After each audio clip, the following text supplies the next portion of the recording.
told you, I'm the champion of the world. All of you bow. I'm the king of the world. Hold it. I'm pretty. Hold it. You're not that pretty. I'm a bad man. Clay comes out to meet Lipton, and Lipton starts to retreat. If Lipton goes back in his father, he'll end up in the ringside seat. Float like a butterfly, sting like a bee. Experience is why I know I'll win. I said that I'm going to be a man. I'm going to fight it legally. If I lose it, I'm just going to jail. Who's the heavyweight champion of the world?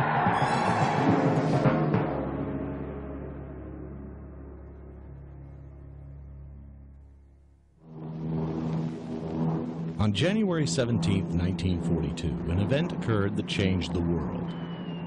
All-out war was raging in Europe and the Pacific, but it was not a battle that would have such an impact on the future. It was a simple birth in Louisville, Kentucky, for on that day in this small southern town, a man was born who would alter the course of sports, media, and social commentary in the 20th century. I must be the greatest. He would be known as the Louisville Lip, Mighty Mouth, and in his own words, the greatest of all time. Words that he lived up to not only in his professional career, but in his personal life as well. He is the one, the only, the champ, Muhammad Ali. Born to proud parents, Cassius and Odessa Clay, there was little indication that this, their first child, whom they dubbed Cassius Marcellus Clay Jr., would one day not only challenge the finest fighters in the world, but the world itself. A precocious but polite child, young Cassius was raised as a God-fearing Baptist in the oldest of Southern traditions. It wasn't until the age of 12 that the young boy had any inkling of the destiny that lay ahead. In October of 1954, Clay and a friend rode their bicycles to the Columbia Auditorium, which was hosting the Louisville Home Show. Spending their afternoon looking at the wares of various African-American merchants and gorging themselves on the free popcorn and candy, neither boy had any idea that this afternoon would change history. When the boys had had their fun and their fill of the free food, they went outside to ride home, but Cassius's brand new red and white Schwinn was missing, stolen. It turned out to be the luckiest day of his life.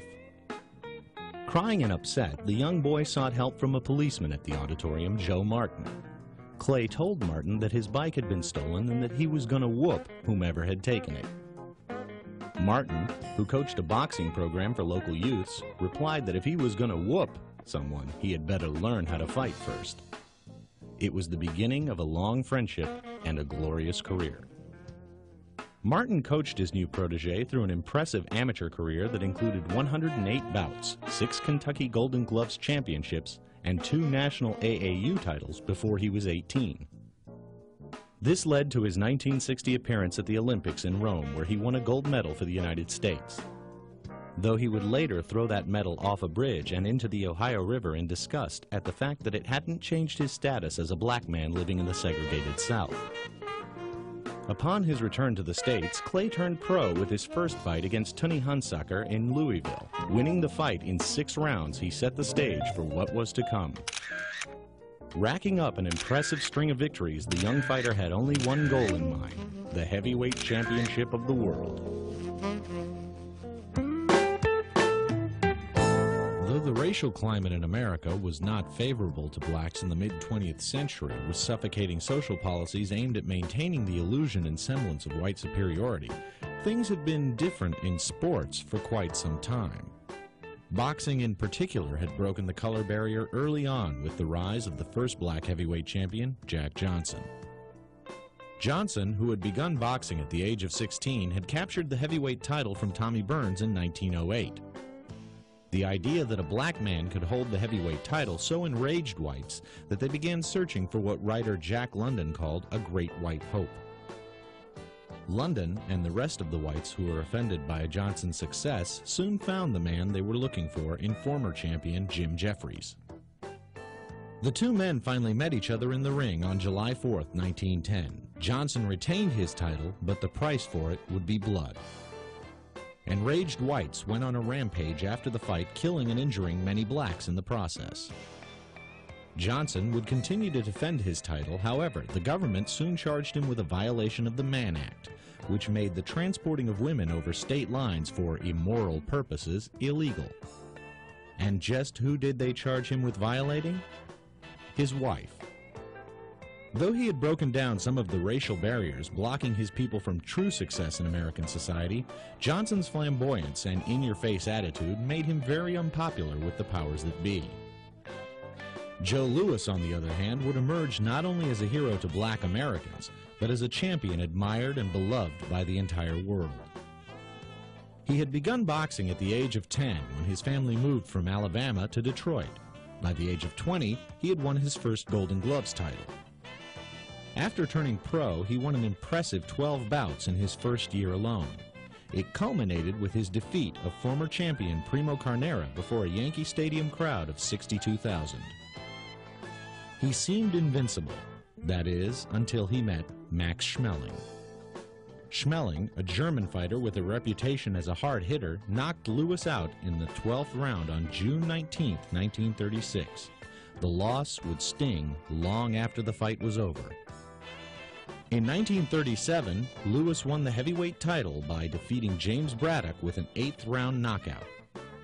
After winning, Louis said simply, "I don't want anyone to call me champ until I beat Schmeling."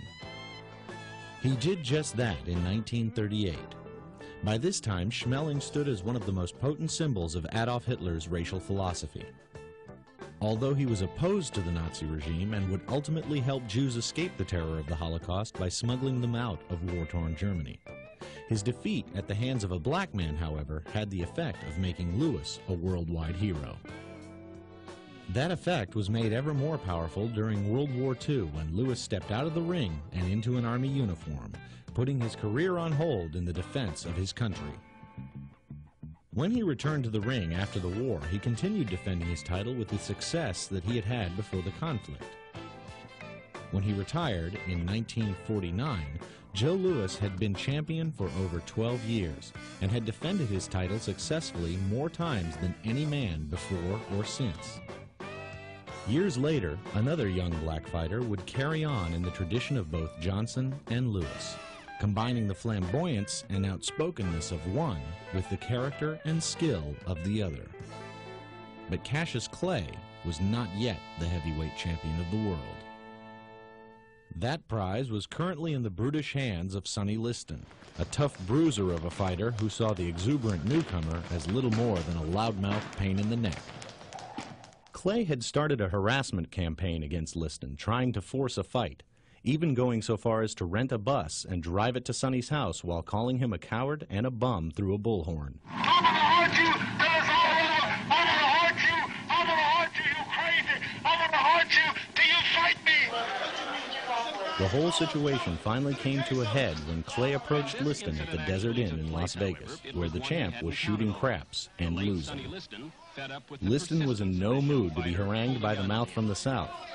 Drawing a gun, Sonny fired, frightening his young tormentor into a hasty retreat.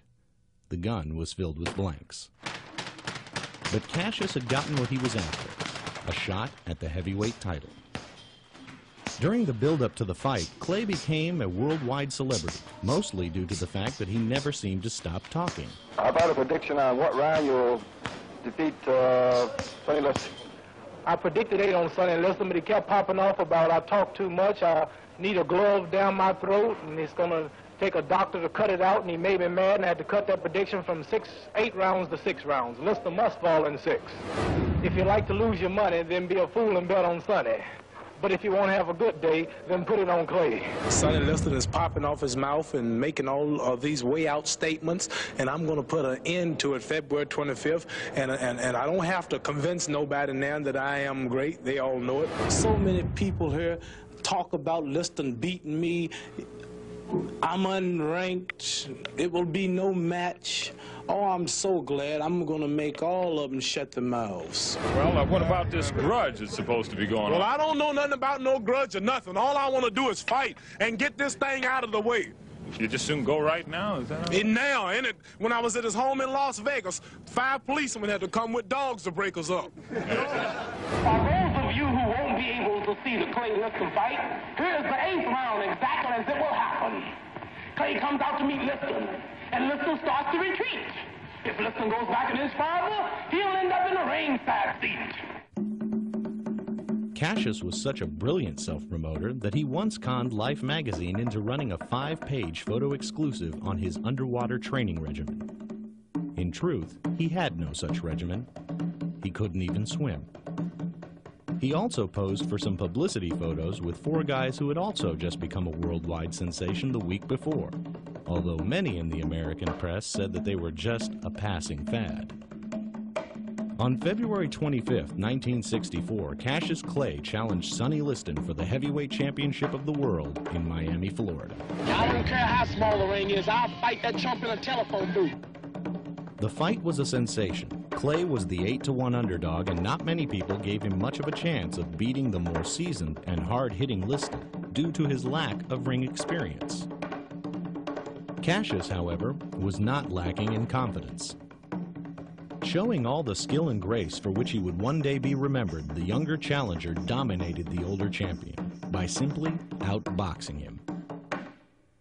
After a grueling 6th round, Liston refused to answer the bell for the 7th, thus making Cassius Marcellus Clay Jr. the new heavyweight champion of the world. I was getting ready to take him in the 8th, as you can see, but the man stopped it just to keep from making me look so great. I say, now, give us that poetry on number 7. He wanted to go to heaven, so I took him in 7. You took him in 7. I am the king of the world. Hold it, hold it, hold it. Pretty. Hold it, you're not that pretty. I'm a bad man. Wait. I shook up the world. Oh, I'm so great. Oh, I shook up. And what makes it so good, all of these hypocrites, you can't call it a fix. You can't call it a fix because I didn't stop the fight. The doctors had to stop it. Oh, I'm so pretty. I shook up the world. Right. Now, I'm through talking. Come on now. I'm through talking. Now, you write the result. The new champ wasted no time causing controversy. He announced to a world still stunned by his unexpected upset that he had joined the Nation of Islam, a militant black Muslim group that was headed by Elijah Muhammad. He was also seen in the company of the group's most vocal frontman, the controversial and outspoken Malcolm X. White America was not sure what to make of their new champion, or of his new name, Muhammad Ali. Cassius Clay is a name no more, is that right? Yes, sir. It's Muhammad Ali. Muhammad means worthy of all praises, and Ali means most high in the Asian African language. How long have you had the name? Well, for about 2 weeks now. Was anybody special gave you the name? Yes, sir. My leading teacher, the most honorable Elijah Muhammad. Sonny Liston made 2 mistakes in his whole life. That's when he fought me the first time, and that's when he fights me the second time. Are we going to get him? No dance. Float like a butterfly and sting like a bee. Ali gave Liston a rematch in May of the next year, knocking out the former champ in 2 minutes and 17 seconds in the very first round, and then taunting him with shouts of, "Get up, you bum, get up and fight, no one's gonna believe this," as he lay prone on the canvas. It was his first title defense and a spectacular display of the skill with which he would dispatch rivals in years to come. But even with this easy victory over a worthy challenger, there would be controversy. Ali was right. People did have trouble believing in his talent. The punch with which he knocked Liston out became known as the Shadow Punch, because it came so fast few in the crowd could claim to have seen it. And fast was becoming something of a staple in Ali's life. With all the speed that he displayed against an opponent in the ring, Ali courted and married beauty Sanji Roy 41 days after they met, and filed for divorce just 11 months later, claiming that Sanji had not lived up to the tenets of his faith, as she had promised to do before they were wed. But domestic problems aside, Ali was having a fairly good year. Do you feel your recent marital difficulty will affect your career in any way? No, that's nothing. That's out of the way. That'll soon be over. We'd rather not discuss it in public. It's in the courts. They'll handle it. But this is just another small problem that will soon be out of my way. On November 22nd, he defended his title against former champ Floyd Patterson. Patterson had fought Sonny Liston prior to the Liston-Clay fight in an attempt to reclaim his heavyweight title for a third time. Having already had 2 reigns as world heavyweight champ, Floyd Patterson was in a class all by himself. But then again, the new champ was no shrinking violet. Patterson had spoken out against the black Muslims in the weeks prior to the fight, and refused to call him by his Muslim name, preferring to call him Clay instead. Ali made him pay for that oversight by punishing him until the referee stopped the fight in the 12th round.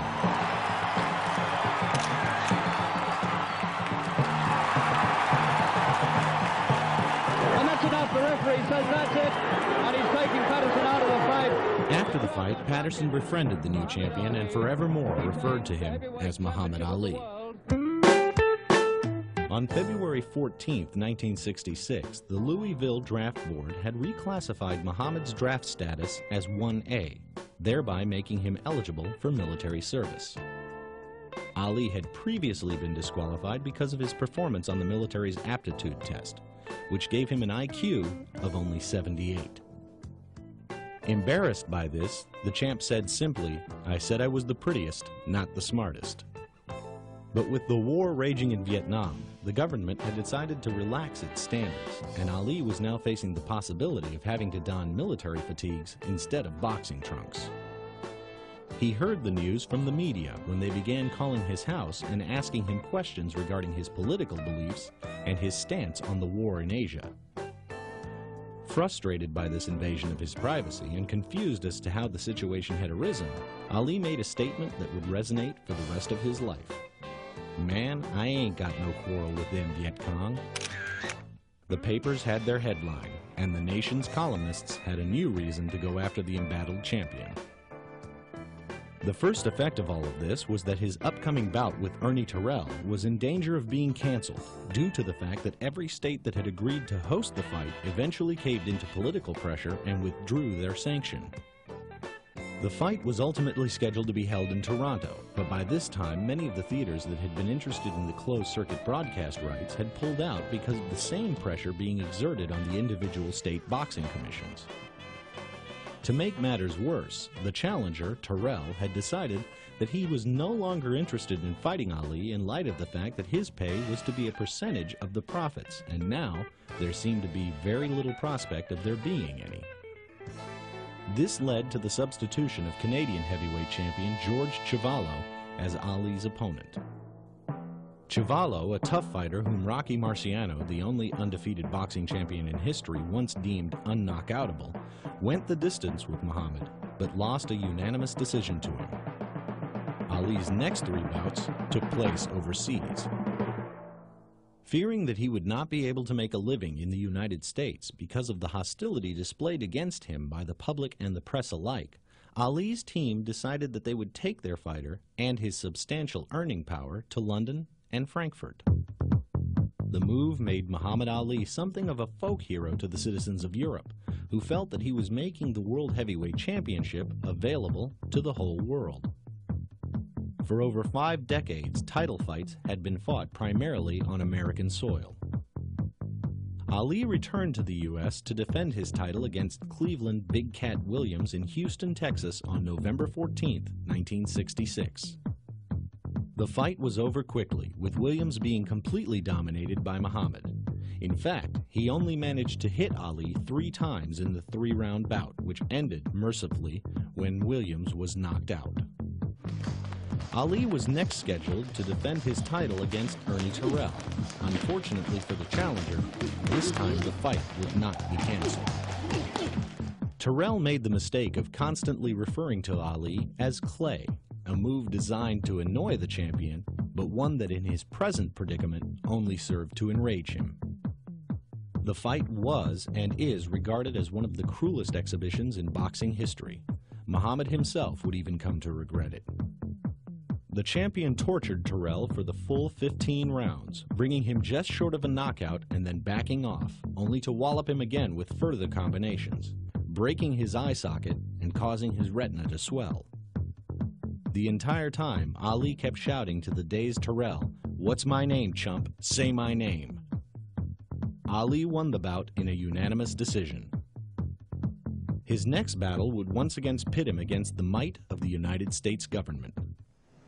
On April 28, 1967, Muhammad Ali showed up at the Houston Induction Center for the U.S. Armed Forces. When the time came for him to take one step forward, signifying his induction, Ali stood quietly and refused. He was taken away, and the consequences of this action were explained to him. When a registrant refuses this first step, when his name is called, he is quietly removed from the room. He is counseled as to the seriousness of his refusal. He is given the penalties, the maximum legal penalties that this act could result in. If he again refuses, we ask him if he would give a statement that he refuses induction. If he says no, we dismiss him. If he says yes, he writes out a statement in his own handwriting. We witness it, and then we release him. We notify the draft board and make a report to the United States Attorney.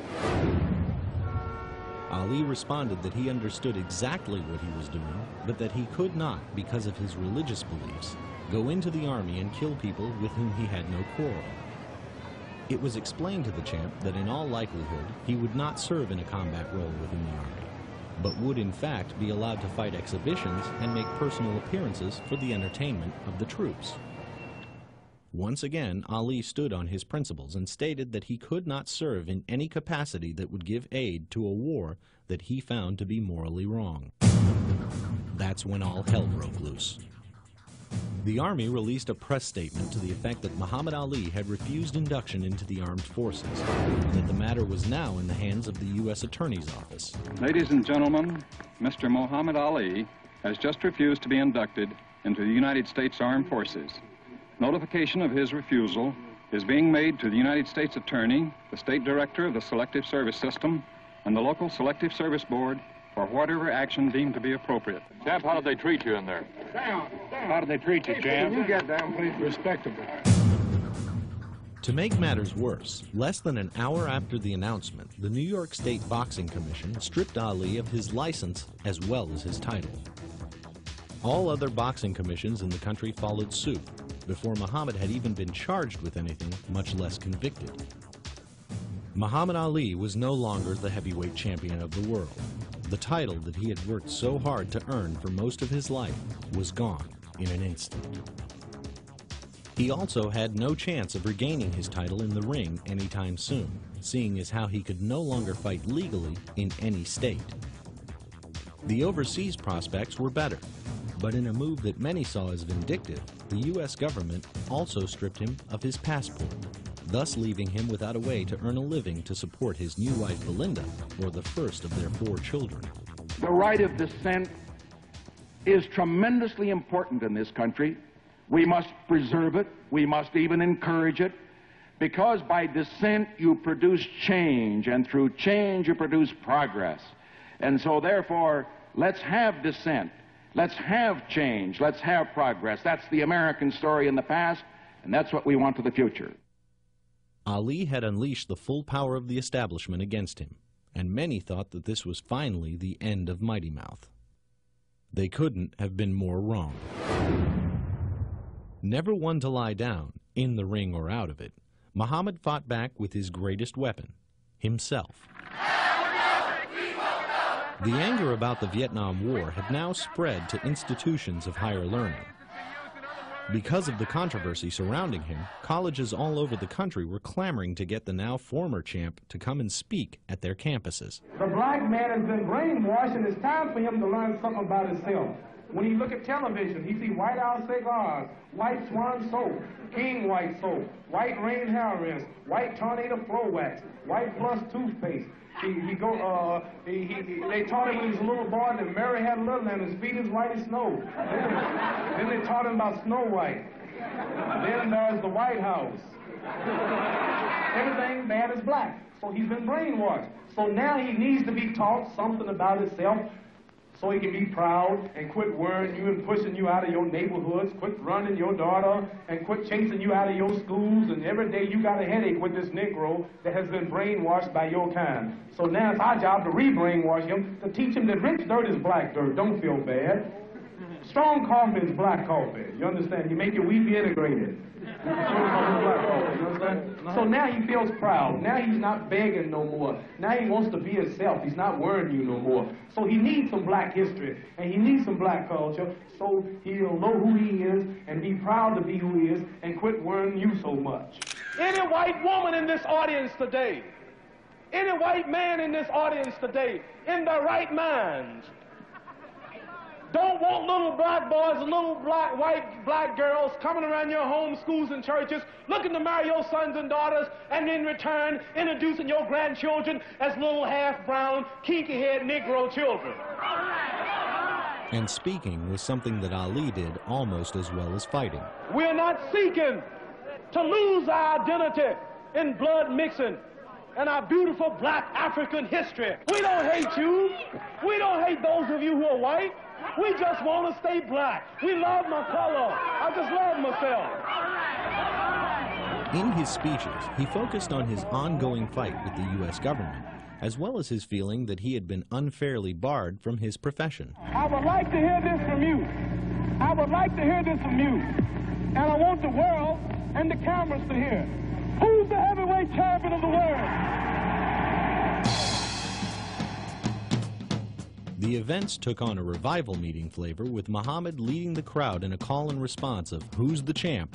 and the crowd shouting, "You are." He also spoke out fervently on black power and pride, as well as proving that he was perfectly willing to go to prison if that was to be the consequence of defending his religious beliefs. I said that I'm going to be a man. I'm going to fight it legally. If I lose it, I'm just going to jail.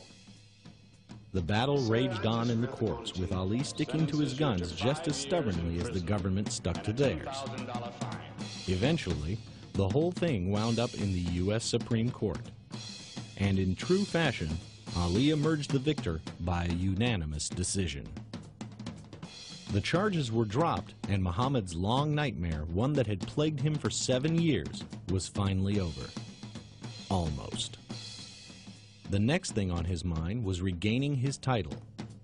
It would be a long road. The last time Ali had fought in a ring was an exhibition bout against former heavyweight champion Rocky Marciano in 1969. Ali made his real comeback to the ring with a fight against Jerry Quarry in Atlanta, Georgia on October 26, 1970. The bout didn't last long. Ali knocked Quarry out in the 3rd round and declared that he now wanted a shot at Joe Frazier, who held what Muhammad thought of as his personal property, the heavyweight title. But it would not be Frazier whom Ali next met in the ring. Why you no go to the army? I will tell you Monday night in the first clinch. Chicken, you chicken. Chicken. Good deal. Keep talking. Chicken. Keep talking. Now I know you're going to get a whooping. He never should have started talking. Not with Muhammad Ali. Clay. You Clay? I said Muhammad Ali. Clay? You will call it when the fight comes on. Clay? Wait till the fight comes on. Please tell everybody to get to your theaters. I've never had a man that I wanted to whoop so bad. His next fight was against tough Oscar Bonavena, who managed to keep getting up for the full 15 rounds, taking a great deal of punishment in the process, but also dishing out an amount of abuse that Muhammad had never had to withstand before. It was an ominous precursor. The fight of the century, as it was billed around the world, would take place in Madison Square Garden on March 8, 1971. Finally, Ali was to get his shot against Smokin' Joe Frazier. Traditionally, I have the real belt, and for Joe Frazier to be a champion, he's got to beat me. See, those eliminations are only imitations. He's not the real champion. People all over the world were awaiting this bout between two undefeated heavyweight champions. You're not fighting Oscar Bonavena, you're not fighting Sonny Liston, you fighting Joe Frazier. Joe Frazier. If Joe Frazier whoops me, I'm getting on my hands on my knees, I crawl across the ring, look up to you, say, you. The pre-fight drama was almost as much of a battle as the fight itself promised to be, with Ali taunting Frazier in a seemingly never-ending stream of verbal abuse that the more reserved and soft-spoken champion could not match. Joe Frazier scares you newsmen and all these little people walking around who don't know boxing. And look at my face. I'm the original champion, a veteran of 186 fights, not a scratch. Two-time United States Golden Glove champion, two-time United States National AAU champion, World Olympic champion, 4 years out of training, a 6-week notice, took Frazier's toughest opponent and whooped him easier than he did.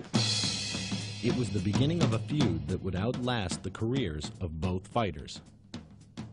But first, they had to fight it out in the ring. And fight it out they did. In a battle that was not so much boxing as all-out warfare, both men gave the world more than its money's worth in this epic struggle that went all the way to the final bell. Both fighters put their all into the confrontation, and Frazier even scored an embarrassing knockdown of Ali in the 15th round. Frazier won the fight by a unanimous decision, seemingly stopping Muhammad dead in his tracks. Ali was humiliated. Not only had he been unable to live up to his own pre-fight hype, but he had also suffered his first professional loss, and in a title bout, no less. He jumped back into the ring with renewed zeal. In the past, he had been able to rely on his sheer speed to get him out of trouble in the ring. But as age crept up on Ali, he now had to become a more defensive fighter.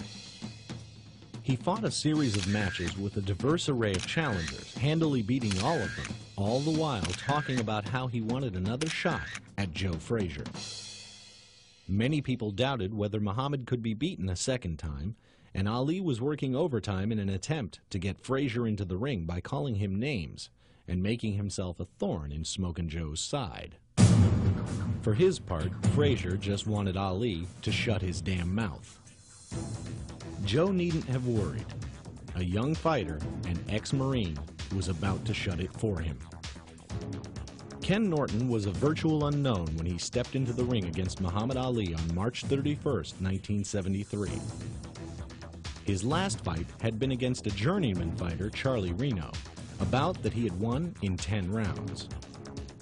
For the Ali fight, Norton was to be paid a meager $50,000 purse. This was $47,000 more than he had made for fighting Reno.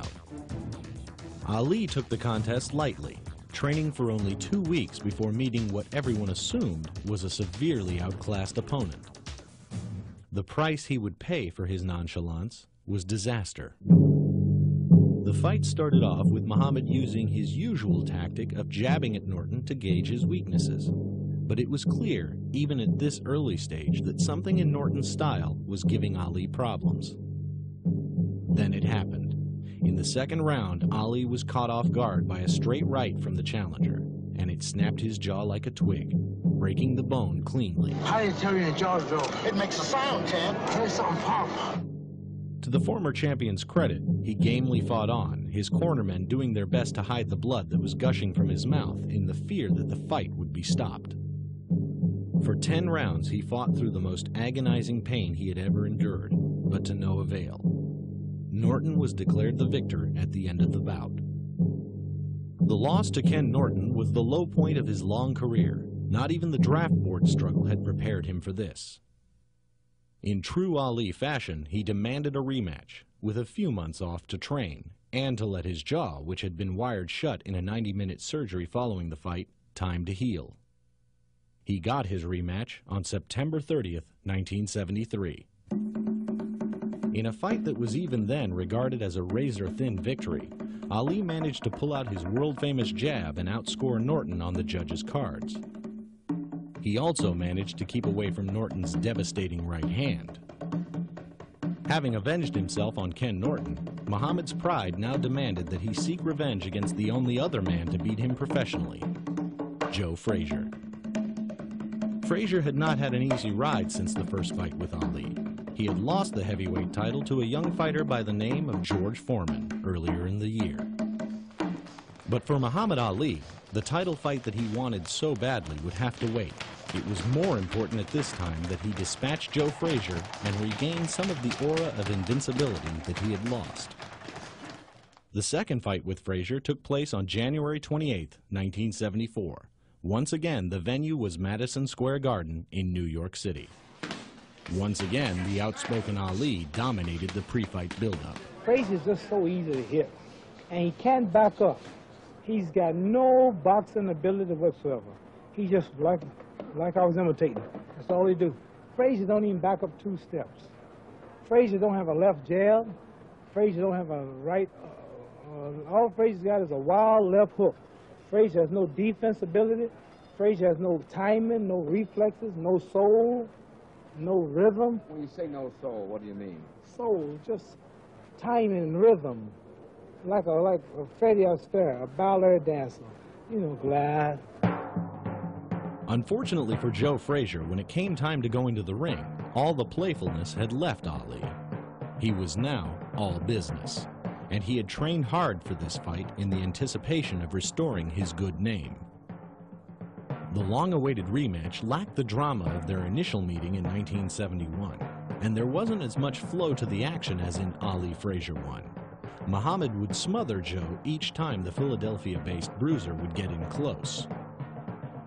Though the match was somewhat tame by super fight standards, the bout did go the full 15 rounds, and in the end, Ali had to settle for a unanimous decision instead of his hoped-for knockout. His honor avenged, Ali could now focus on the man who held what many considered to be his title, George Foreman. The setting would be Zaire. I want to rest a few months, and I want to fight George Foreman, knock him out, and truly retire well invested. The Rumble in the Jungle, as the fight was called, was set to be fought at 3 a.m. on September 25th, 1974. Stick him, move, stay out of range, be in good shape. He'll retire George Foreman. This man depends on getting this man in the first 1 or 2 rounds. If he don't do that, he's frustrated. Stick him with left jabs and right crosses, tie him up and box him, and you'll retire. I'm the only man that's going to whoop George Foreman, and I'm going to whoop him of all places in Africa, in the Congo, where the Lumumba boys are. In a spectacle that the world was now becoming accustomed to, Ali proved again that he could out-talk anyone before a fight. I've never saw George Foreman tired yet. George Foreman lately haven't heard the man say round 4, round 7, round 9, round 13, last round. Then I want to see, I can't take nothing from George, but I haven't saw George in a good scuffle yet. Calling George the Mummy and a bully, Muhammad whipped the residents of Zaire into a fervor, leaving the shy Foreman to wonder whether or not he had any supporters in this country of over 40 million. But some in Ali's camp were not so sure of their fighter's chances against the young champion. For the first time, many people were afraid for his safety. They had good reason to be. Though shy and quiet outside the ring, Big George, as he was called, was a formidable boxer. He had devastated Joe Frazier, knocking him down 6 times in only 2 rounds to claim the title in Kingston, Jamaica, only the year before. He had also destroyed Ken Norton in 2 rounds 6 months prior to arriving in Zaire. His hitting power was already legendary. In 40 bouts, he had remained undefeated and had won 37 of those by knockout. The pressure was on Ali as never before. On the night of the bout, the stadium was packed with over 60,000 fans, all of them chanting Ali Boumbaye at the top of their voices. The phrase is Swahili for "kill him, Ali." Muhammad had spent the months before the fight preaching to anyone who would listen that he would defeat George Foreman by using his still impressive speed and dancing away from the champion. When I first started listening, hitting power didn't mean nothing because usually I fix it where they can't find nothing to hit. So I never worry about hitting power. So a man like George that comes out with those big...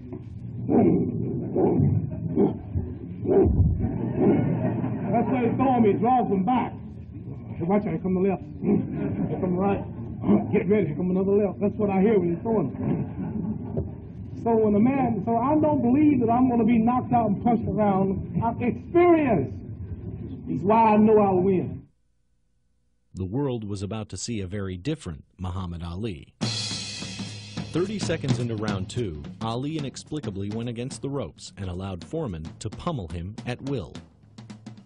Many in Ali's corner thought it was the beginning of the end. It was, for George Foreman. Ali had hit upon a strategy that no one had thought of before against the powerful champion. He simply absorbed all the punishment that Foreman could dish out, letting the younger fighter, who had never gone past 8 rounds, tire himself out. As the bell rang to end round 7, Muhammad turned to George and told him, "Now it's my turn." As the 8th round progressed, it looked as if it would be more of the same. Then Ali hit Foreman with a simple combination. Foreman came doggedly onward and let his guard down for an instant. It was all the time Ali needed. With a speed unrivaled to this day, his right hand shot out and caught George squarely, knocking him off balance and dropping him to the canvas. 10 seconds later, Muhammad Ali was once again the heavyweight champion of the world. I told you, all of my critics, I told you all that I was the greatest of all time when I beat Sonny Liston. I told you today I'm still the greatest of all time. Never again defeat me. Never again say that I'm going to be defeated. Never again make me the underdog until I'm about 50 years old. Right. Then you might get me. I told you I'm the real champion. I told you I'm the champion of the world. All of you bow. Ali now took on a series of title defenses and was even invited to the White House to meet with the President of the United States, Gerald Ford, and to Graceland to meet with the King of Rock and Roll, Elvis Presley. One title defense was against Chuck the Bayonne Bleeder Wepner, so dubbed because of his unique ability to get cut during fights. Though Wepner managed to knock Ali on the canvas, the fight ended predictably when the referee stopped the bout in the 15th round due to Wepner's condition. Wepner gained immortality because of that fight. He was the inspiration for the film Rocky. Ali also found time to act around this time in a movie about himself, playing himself. The movie was aptly titled The Greatest. The Greatest. You are fine. All right. All right. Starring Muhammad Ali. Are you anywhere as good as you look? I'm better than I have been, but not as good as I'm going to get. Come on, I can't wait. I love it. Okay. Ernest Borgnine, Robert Duvall, Lloyd Haynes, Ben Johnson, James Earl Jones, John Marley, Paul Winfield, Dina Merrill. I want to be there when they bust your guts and split your face. You'll see those behind the legend.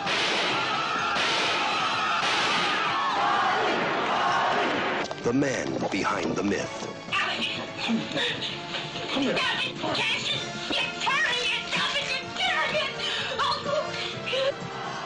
And you'll understand why he's called the greatest. A story you only think you know. Muhammad was enjoying his second reign as champion and was just as outspoken as he had always been, only this time the world loved him for it. Cuz, what's this you're telling me about Joe Louis beating me? Yes, I believe that Joe Louis would beat you, but he wouldn't give up like some of those bums that you fought. If Joe Louis hit me once, I'm gonna move. Who bums? One other thing had changed. Now that Ali was the man at the top, his greatest rival was itching for a chance to knock the title holder off his throne. Now Joe Frazier wanted him. He would get his wish on October 1st, 1975, in a contest that was dubbed by promoter Don King as the Thrilla in Manila. Once again, Ali taunted the hapless Frazier mercilessly. Joe did his talking in the ring. I got a little gorilla here. This is his conscience. I keep it right in my pocket everywhere I go. Back there. And I wrote a short poem. It says there will be a killer and a thriller and a killer when I get the gorilla in Manila. His way, he looks and he hit it. All night, that's all you can do. All night in Malaysia. That's all you're going to see. The Philippines, rather. Come on, gorilla. We in Manila. The fight is considered by many fans to be the greatest boxing exhibition in the sport's long history. For 14 rounds, the two combatants pounded and pummeled each other in the stifling heat of the Philippines. Ali said later that this fight was the closest thing to death that he had ever experienced. Many friends of the champs think that the bout did him irreparable neurological damage due to the over 440 blows that he withstood at the hands of the enraged Joe Frazier. It ended finally in the 14th round when Joe's doctor stopped the fight because both of his eyes were now swollen shut and he could no longer see. When Muhammad realized that he had won the fight and that Frazier was not going to answer the bell for the next round, he collapsed in his corner. There would be no victory lap of the ring that night. After the Thrilla in Manila, Ali took a well-needed rest and married his third wife, Veronica Porsche. Belinda had left him just a few months before. He then set about the business of defending his title, even though those around him were beginning to wonder whether or not he should leave the fight game for his own good. He fought Ken Norton for a third time, and as always had trouble with the one fighter he was never able to dominate in the ring. He kept his title, but only by a razor-thin margin in the judges' scoring. On February 15, 1978, he once again stepped into the ring as the heavyweight champion of the world. His opponent was a little-known fighter with only 7 professional bouts to his name, Leon Spinks. Most people assumed that this would be just another routine title defense for the finest boxer ever to put on a pair of gloves. They were dead wrong. Ali had once again underestimated his challenger, training lightly and not taking the fight seriously enough. Spinks made him pay with his title. In a unanimous decision, the decidedly un-Ali-like Spinks defeated the man whom he regarded as a personal hero. Muhammad was devastated. He had lost his title in the ring. But he was surprisingly gracious in defeat. We're all going to lose in life. You're going to lose your wife, you're going to lose your mother, you're going to lose your father. We all have losses in life. And one who can really overcome them losses and just keep living and try to come back or be successful. You can't go die because you lose. I did my best, and I trained, I was in shape. And so just lost. Was there a time when you knew you won it? No, it was never a time. When you're in the ring, you never know when you're going to win or what. We're going to tell y'all the truth. I'm his new manager. Privately, he began training for the rematch that very night, running until he was exhausted and repeating the same phrase over and over. Gotta get my title back. Gotta get my title back. On August 15th, just 6 months after losing his belt to Spinks, Muhammad Ali once again faced him in New Orleans, Louisiana. This time, it was Spinks who was overconfident. After beating his boyhood idol, Spinks had lived the high life and had forgone his usual training regimen. Ali dominated the younger man for 15 rounds, winning a unanimous decision and becoming the first man in the history of boxing to win the heavyweight championship of the world 3 times. 9 months later, he retired from the ring. It lasted all of 1 year. On October 2nd, 1980, Muhammad Ali suffered a crushing defeat at the hands of his former sparring partner, Larry Holmes, who was now reigning as the heavyweight champ. 1 year later, he was similarly dispatched by Trevor Berbick in Nassau. Time had finally caught up with Muhammad Ali. This time, when he announced his retirement, it was for good. But the damage had been done. In 1984, Ali was hospitalized due to what doctors termed mild symptoms of Parkinson's syndrome. Caused by repeated blows to the head, the disorder is marked by an involuntary shaking of the hands and a weakened capacity for speech. Almost 10 years after the Thrilla in Manila, Joe Frazier had gotten his revenge. Ali was now a shell of his former self. The world accolades were gone. His famous speed and mouth would serve him no more. And his third wife, Veronica, troubled by what was happening to him, divorced him. But he wasn't down for the count just yet. In the late 80s, Ali married his fourth wife, Lonnie, and began the long journey into what he now calls his true calling.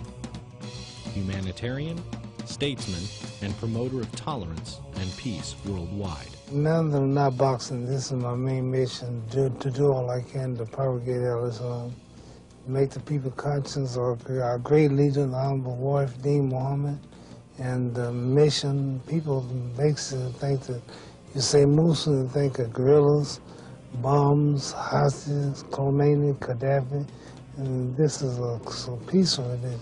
Islam means peace. Greetings, Assalamu alaikum is peace. And so this is what I want to promote. The former holder of the heavyweight crown now spends 200 days a year traveling the four corners of the world he once reigned over. Only this time, it is to the hospitals and orphanages, to the mosques and homes for the disenfranchised.